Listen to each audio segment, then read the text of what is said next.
Bonjour, alors cette capsule-là, c'est un exemple du calcul du point de partage, des coordonnées du point de partage d'un segment.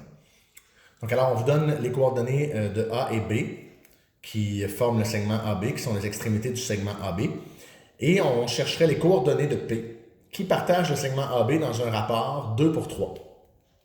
OK? Donc, on n'a pas besoin d'un dessin, à moins que ça vous aide à vous pouvez faire un dessin puis voir de quoi ça va avoir l'air. Mais ça se calcule directement comme ça, algébriquement. Ce qu'on peut faire dans ce cas-ci, bon, alors si on se rappelle la formule est séparée en deux. Il y a une partie pour calculer la coordonnée x de p et une partie pour calculer la coordonnée y de p. Donc, si je veux calculer le x de p, ce que je dois faire, c'est prendre x1 puis lui ajouter la bonne proportion de la différence en x. Okay? Alors, c'est comme ça que je calcule mon x de p. Je fais la même chose pour mon y. Alors, ce qu'il faudrait savoir, c'est le rapport ici comme ça. Il me le faut toujours en fraction.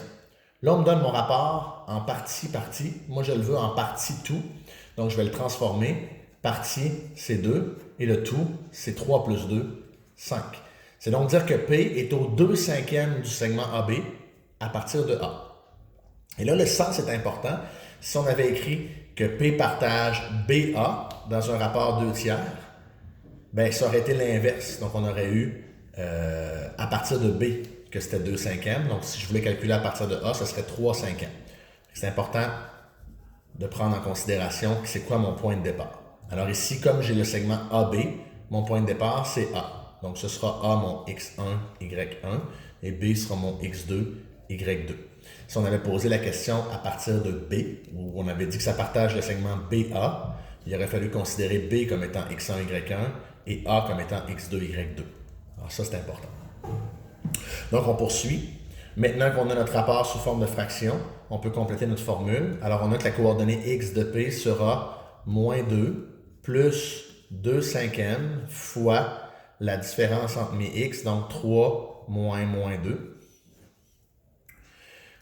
Ce sera donc égal à moins 2 plus, et là 2/5 de 5, parce que ça donne 5, c'est 2. Moins 2 plus 2, ça fait 0. Donc mon point P ici, en bas, c'est le point 0 quelque chose.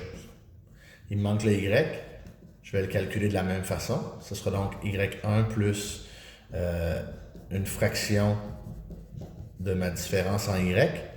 Ce sera donc 4 plus 2/5 multiplié par la différence de mes y, moins 6, moins 4. Ce sera donc 4 plus 2/5 de moins 10, ça donne moins 4. Donc 4 moins 4, 0. Donc le point P, qui partage le segment moins 2, 4 jusqu'à 3 moins 6 dans un rapport de 2/5, ben c'est le point 0, 0. Voilà.